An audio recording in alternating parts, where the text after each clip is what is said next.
for instance. Um, the new Xbox has a new headset that just came out, and it looks really cool, like really, really good. Um, I have the original Xbox headset, full cans, two big, kind of like the ones I'm wearing now. I always liked that. It was short money. It sounded really good. It produces surround sound. It's well done. Now they package it with the actual little adapter that goes on the bottom of your controller that adjusts between chat and game. Brilliant. Short money. Loved it. The new one adds a lot more features. So, for instance, not only is it light, but it's comfortable for long sessions, which is very important. I'm a stupid headphone junkie, unfortunately. These that I have on are old Sony's. They're just super pillowy, cushiony goodness for when you do podcasts. But for gaming, I've had, I think Razer. I want to say Razer made the first Gears of War headset. It doesn't feel great. It's not super comfortable. It's nice, but it's not super comfortable. The original Corsair headset, they looked good. They were nice, but at the same time, it's like they all have, like, the Corsair headsets are stupid heavy. The Steel Series headsets are really, really light. Go with the features with whatever you want, but you really need to try some of these on. Some of them squeeze your head quite tightly. Some of them do not. So there's always these little caveats to each headset, and you got to find the one that works for you. I always like these, and I'm looking forward to see these. They have comfortable ear cups, like big cushiony ear cups like I have, which are very good. But the outer part of the ear cup you can turn, and it's a dial. So one side's the dial for your volume, and the other side's the dial for your chat game mix. I think that's brilliant. It also has an auto mute. So if you're gaming and you're just sitting in your room and you're quiet, it's going to auto mute, which it depends on how much the pop is going to be when you put it back on. Really, what that comes down to. It's also, I want to say omnidirectional for the mic setup because it's not going to pick up a lot of outside interference. You use the Xbox Accessories app to tweak all the settings on it, which is nice. It's got a graphic equalizer. It's really well put together. It's only $100. That's it, and it's got no dongle. It automatically connects to your Xbox. It's brilliant, and it's only $99. I also want to note that a lot of these headsets that I'm seeing starting to come out a little bit more, they're doing multitasking.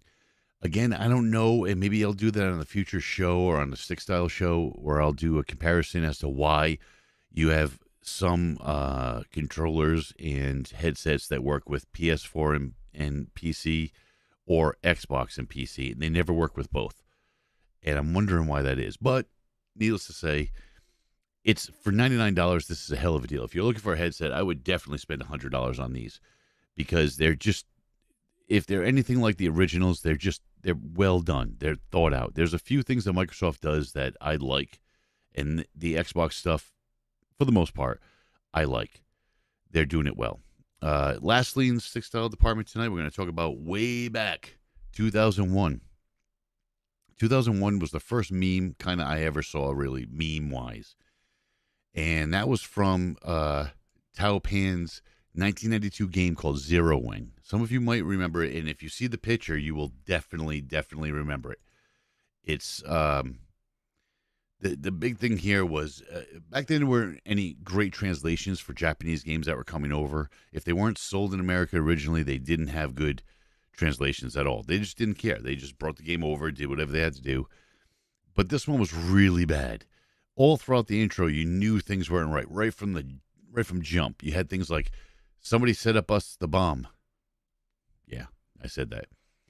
You have no chance to survive. Make your time. And of course, the infamous "all your base belong to us." So if you've ever seen that meme, "all your base belong to us," that's where it comes from. It's kind of like the Leroy Jenkins thing. This is 20 years old now. Man, I feel old. All right, let's get into the last segment of tonight, and that's going to be For What It's Worth.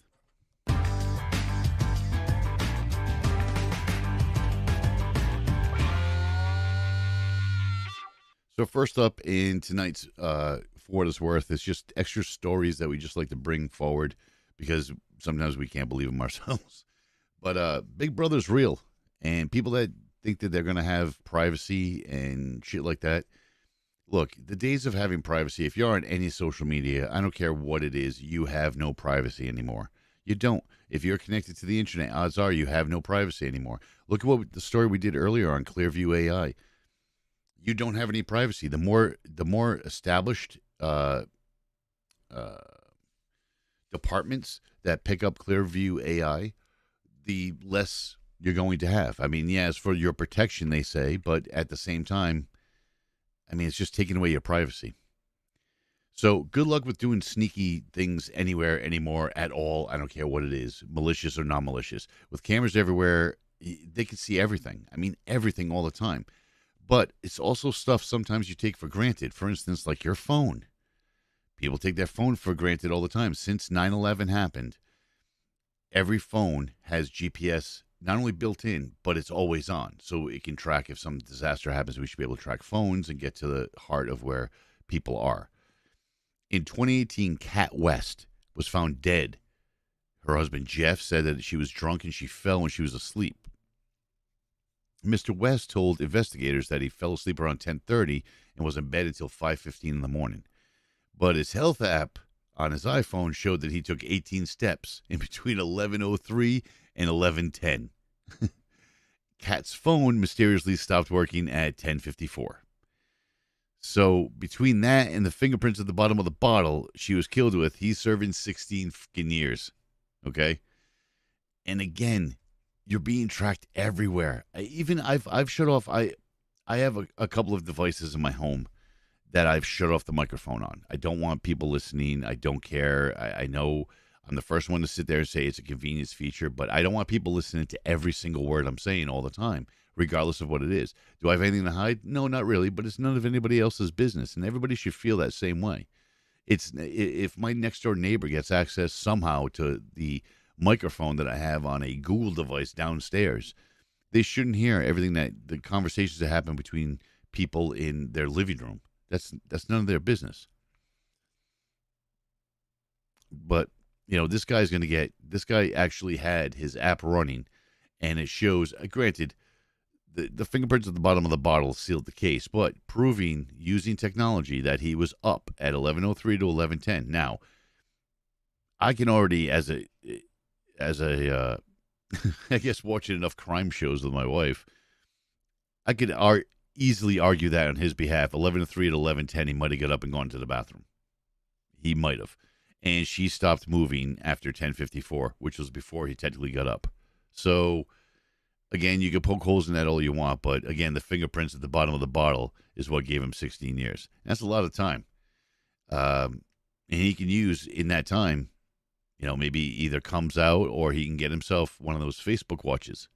Yes, you heard that right. So there's going to be so many dumbasses that buy this stupid watch. Facebook's decided they're going to do a watch. Yes, Facebook has decided they're going to do a watch. We rag on them all the time, yet they're going to run a. This is one of the single most culprits of identity theft, or I should say, a open door for identity theft. They don't even try anymore. They've been brought in front of Congress. They just paid the fine. They don't care. So they're going to create a watch, like an Apple Watch. It's said to run on Android, but Facebook's working on their own operating system for hardware, just hardware, software. They've been looking on that for years. And what I predict they're doing is they're working on something. Some of us older folk might remember the Web TV, which I thought was brilliant, but Microsoft. It was originally another partner, and then they got purchased by Microsoft, and of course, Microsoft destroyed them and ruined them. But it was a device that you could put on your TV that basically just gave you access to your webmail, a chat, and a web browser, for lack of a better term. That's really it. Nowadays, you can get kind of like that with the Apple TV, except it doesn't have a browser, but it was more or less the same thing. And this is no doubt what they're trying to do, and they're trying to create their own. And I just feel bad for anybody that decides to purchase anything that they create like that. It's just going to suck up your data. That's all it's going to do. And if it's a watch, God only knows it's going to get biometric feedback from you as well, which is awful. They want to release it next year, and that's just absolutely going to be a shit show. And you know what else is about as useful as Facebook Watch? Is a burrito holder. So if you go on to if you're watching our YouTube site, you'll see the picture I posted. But if not, click on the link in the show notes. You will be amazed that not only does this exist, but people are buying this shit. It looks like a thermos, like an old school thermos for your burrito. It's about the same circumference, I guess you could say, as a smaller thermos. But when you twist the bottom, it'll raise your burrito up so you can take more bites. Now, the problems I have with this are many. Just many. Like, number one, why the fuck is it needed? Maybe it's because I'm fat, and I just see the fact that I'm going to finish my burrito. I don't need to put it in a thermos to keep it all day. But, hey, if you're that type of person, why not? I know the taco place that I have in the next town makes obscenely fat tacos. I mean, if you can't, usually we split them in half and save one for the following day because they are huge. They're probably not going to fit in this thing.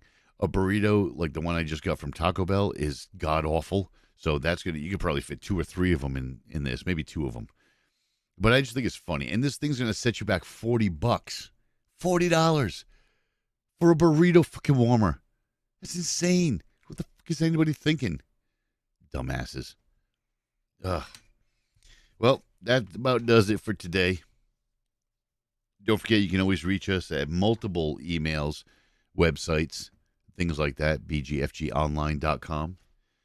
We look forward to hearing from you. And that's it for this week. Tense down, show's over. So you can find more of this garbage at bgfgonline.com. You can also send us an email with your questions or suggestions at bgfgshow@gmail.com. Find our podcast on Apple Podcasts, Spotify, Google Podcasts, Stitcher, Overcast, Podcast, Castro, Castbox, Podchaser, and YouTube. Thank you for listening.